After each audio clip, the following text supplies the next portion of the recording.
Então, eu resolvi gravar esse vídeo aqui devido às inúmeras dúvidas que estão surgindo com essa atividade 2 lá do Suyama. Eu vou tentar passar aqui o que eu entendi dessa atividade e tudo o que eu fiz. Eu realmente consegui fazer lá a predição com KNN e com as Decision Trees. Não entendi 100% do código. Algumas coisas eu pesquisei assim na internet, vi mesmo e assim, razoavelmente bem, de forma simples, consegui entender, mas a fundo mesmo ficou uma coisa um pouco incógnita aí. Mas vamos lá. A primeira coisa que eu tentei entender de fato era do que se tratava essa atividade, né? Qual era esse dataset, qual que era o objetivo e o que a gente estava fazendo com esses códigos. Beleza, a parte da importação acho que todo mundo conseguiu passar, foi bem simples, né? Do pacote aqui do scikit-learn. E não tem muito segredo. É interessante ver também o tipo dos resultados que a gente obtém chamando as funções e métodos, que aí a gente já sabe mais ou menos o que a gente consegue fazer com os retornos. Enfim, quando a gente colocou lá o load digits, a gente chamou um dataset próprio lá do scikit-learn para nossa variável digits dataset. Se a gente imprimir essa variável, você vê que ela tem uma série de informações aqui, mais ou menos um cabeçalho, e logo após um monte de arrays, né? N-dimensionais, arrays de várias dimensões. Então, printando ela aqui no notebook, você vê que são muitos valores, ele até coloca umas reticências aqui para mostrar que tem bastante coisa aqui, que não é só isso. Mas enfim, se a gente chamar agora conforme diz aqui nessa parte aqui do notebook, se a gente chamar a variável aqui digitsImage e o objeto images desse digits dataset que a gente acabou de criar, a gente vai obter aqui uma outra estrutura, que na verdade nada mais é do que um array n-dimensional. Na verdade, o que deve ter acontecido aqui, fatalmente, essa função ela cortou o cabeçalho, né, e deixou realmente a parte que interessa, que são os arrays n-dimensionais. Então agora o nosso digitsImage, IMG na verdade, que derivou lá do digitsDataset, agora é um array de várias dimensões, certo? Beleza, o próximo passo aqui plotar uma das imagens, porque no real, assim, no final das contas, cada uma dessas estruturas aqui equivale a uma imagem.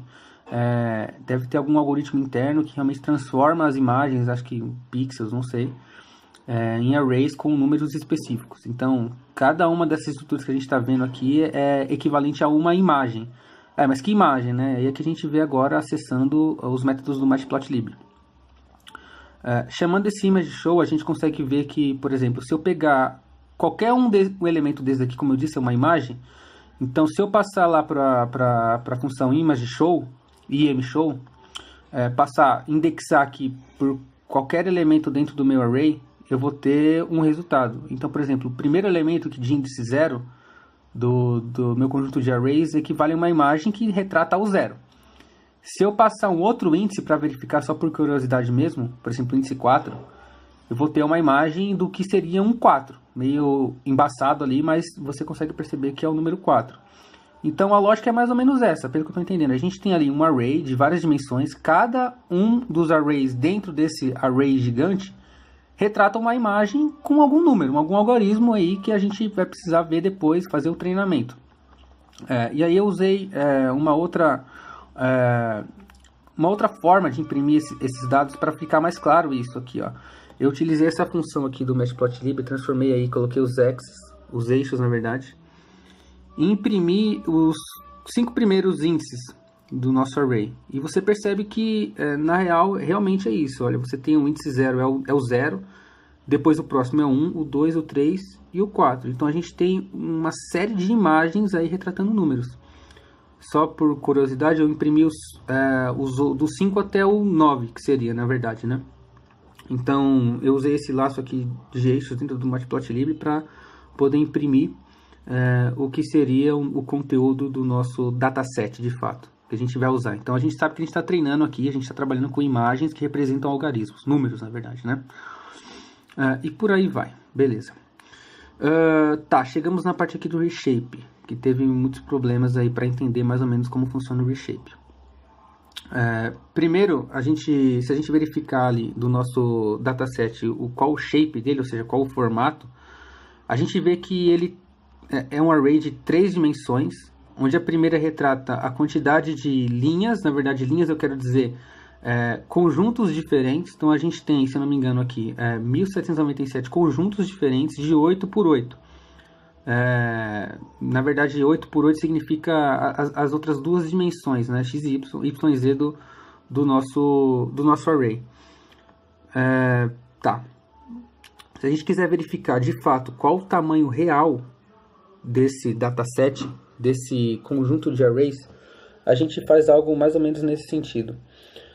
Como o shape retorna uma tupla aí de 3 dimensões diferentes, se a gente multiplicar essas dimensões, aí, os eixos x, y e z, que seriam na verdade aí, conjunto de linhas, largura e altura, por exemplo, a gente vai ver que o tamanho real do nosso dataset é esse número que está aparecendo aí, 115.008. Beleza? Esse número vai ser importante para a gente usar lá na frente para saber quais serão os números a serem colocados no reshape, para a gente poder ter os resultados corretos, sem que se percam linhas, sem que se percam colunas, enfim. A ideia aqui desse reshape é transformar esse dataset de 3 dimensões com elementos unidimensionais. Por que isso? Porque isso é um pré-requisito para a gente treinar esse modelo, tanto no KNN quanto no Decision Trees. Se a gente colocar um array de 3 dimensões naqueles classificadores, a gente vai ter um erro, porque ele não vai aceitar, certo? Então, só para vocês terem uma ideia, o que eu fiz aqui? Peguei o primeiro elemento do nosso conjunto de arrays, do nosso dataset. Você vê que ele é um array de 8 dimensões. Então, são 8 arrays dentro de um. Por isso que a gente tem aqui no reshape essa configuração, certo? É um array 8 por 8. A gente quer transformar isso em um array unidimensional. Como é que eu sei que é 8 por 8? Ó, você vê que cada vez que abre um colchete aqui e fecha, ele significa que é uma dimensão. Então, isso aqui é uma dimensão, aí eu tenho 2 dimensões, 3 dimensões. Cada vez que eu abro e fecho colchetes, eu tenho uma dimensão. Eu adiciono uma dimensão no meu array, certo? Eu quero transformar isso em uma dimensão. Eu quero pegar isso daqui, colocar tudo dentro de uma única dimensão. Beleza? Essa é a ideia do reshape. Para vocês terem uma ideia, se eu pegar realmente todos os arrays dentro desse nosso conjunto do dataset e colocar o shape de cada um, eu vou fazer o seguinte, eu vou ter tuplas de 8 por 8, significando que eu tenho 8 linhas por 8 colunas dentro das 1700 e poucas linhas do meu conjunto, certo? Tá aqui o reshape. Eu salvei em uma outra variável só para não confundir. Então, eu tirei do digits_image, IMG, coloquei no digits_test. Chamei a função reshape do NumPy e passei, primeiro argumento, o dataset que eu tenho, certo? Beleza, aqui eu passei um outro argumento que é o novo shape que eu quero. Por que coloquei digits_img.shape0? Porque o digits_img.shape0 equivale ao número de linhas que eu quero manter. Eu não quero perder linhas, eu não quero adicionar linhas, eu quero manter o mesmo número de linhas. E aqui o novo shape, certo? Como eu tenho aqui, lembra que a função shape, o atributo shape, ele me dava 1700 alguma coisa, 8 por 8, eu quero transformar isso, eu não quero ter 8 por 8. Eu coloquei aqui 1.1 e 64, porque dessa forma eu não perco elementos, eu continuo tendo os mesmos número de elementos, 8 vezes 8 dá 64, então eu coloquei uma dimensão e 64 colunas, seria uma linha e 64 colunas, de fato. Mais pra frente a gente vai ver que do jeito que vai ficar o resultado desse digits test, eu vou ter problemas para classificar, mas isso a gente vai ver lá pra frente e depois eu explico melhor o que aconteceu. Tá, agora ao invés de ter diversos arrays 8 por 8, agora eu tenho diversos arrays de 1 por 64, certo? Então agora eu mudei o meu dataset e transformei ele. Para você ter uma ideia agora, em vez de estar 1797, 8 e 8, agora eu tenho isso 1 e 64. eu mudei, olha. Veja só. Antes eu tinha 8 aberturas, aberturas e fechaduras de colchetes. Agora eu tenho uma única com 64 elementos. Beleza? Tá. Nessa parte aqui, agora, a gente não tem muito segredo, né? Eu coloco um target aí. Eu chamo atributo target, salvo em uma outra variável do meu dataset. E não tem muito erro aqui. Para você ter uma ideia, o meu target, na real, eu acredito que sejam os números que estão nas imagens, que são o meu objetivo, né? Onde eu quero chegar com o treinamento do meu modelo. Vamos embora. Para você ter uma ideia do shape do target, ele tem lá 1797 linhas e é um array unidimensional, que realmente é o treinamento. Depois de fazer o treinamento, eu quero chegar nesse target. Eu quero que o resultado seja, cada resultado equivale a esse objeto do target, certo? Beleza, vamos agora no train test split. Nesse cara aqui, o que a gente está fazendo? Está splitando o dataset, né? A gente tem um dataset, um conjunto gigante de dados, e a gente quer dividir eles em teste e treinamento, certo? Então vamos lá. A função train test split, recebendo os argumentos que ela recebe, ela retorna já de cara as 4 coisas de uma vez. Por isso que ela está sendo chamada dessa forma. Então, ela retorna nessa ordem o conjunto X de treinamento, X de teste, o Y de treinamento e o Y de teste. O que seria X e Y, né? Só para ficar um pouco mais claro. X, na verdade, seriam as entradas e os Y seriam as saídas. Então, eu tenho a entrada aqui de treinamento, a de teste, a saída aqui de treinamento e a saída de teste. Mais ou menos, se eu entendi bem, funciona da seguinte forma. Eu vou treinar com uma variável de entrada e vou comparar com uma saída de entrada, que é o YTrain. Depois, eu vou fazer o teste para ver o accuracy lá, com entradas novas de teste e com saídas novas de teste, certo? Quais são os argumentos da minha train test split? O meu dataset, certo? E agora, veja que é o teste, porque eu alterei lá a dimensionalidade dos meus arrays, então não é mais o digits_img. Se você colocou outro nome aqui, você coloca o nome que você atribuiu para receber o resultado do reshape. No meu caso foi digits test. Eu coloquei o digits target, que é o que eu quero realmente, o meu objetivo, meu target. E o test size.25 é para dividir do jeito que ele quer, 75% e 25%. Então, test size é o atributo, é o argumento parâmetro que define isso, certo? Então, vamos verificar aqui o formato das células. Então, veja só. É basicamente bem parecido com o que eu já tenho, com o que eu já tinha, na verdade. A única diferença é que, em vez de ter 1797, agora eu splitei isso, 25%, 75%. Então, para treinamento, agora eu tenho essa quantidade de linhas, e para teste eu tenho essa quantidade de linhas. E as dimensionalidades dos arrays continuam as mesmas, 1 por 64. A mesma coisa acontece com os conjuntos, as saídas, tanto de treinamento quanto de teste. Beleza, agora chegamos na parte difícil do negócio aqui, né? Primeira coisa, o KNN.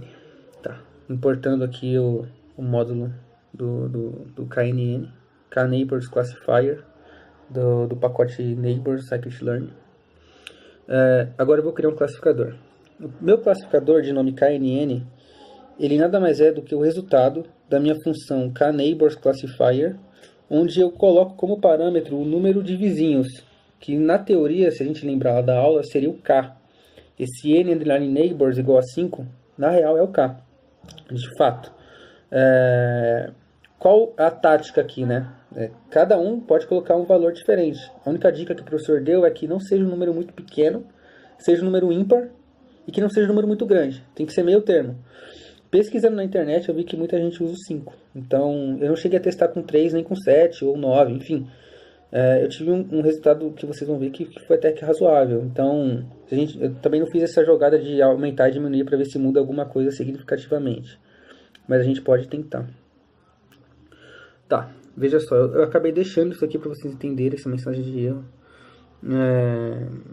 Eu chamei o método, a função fit do meu classificador, KNN, e passei como argumento o meu X de treinamento e o meu Y de treinamento.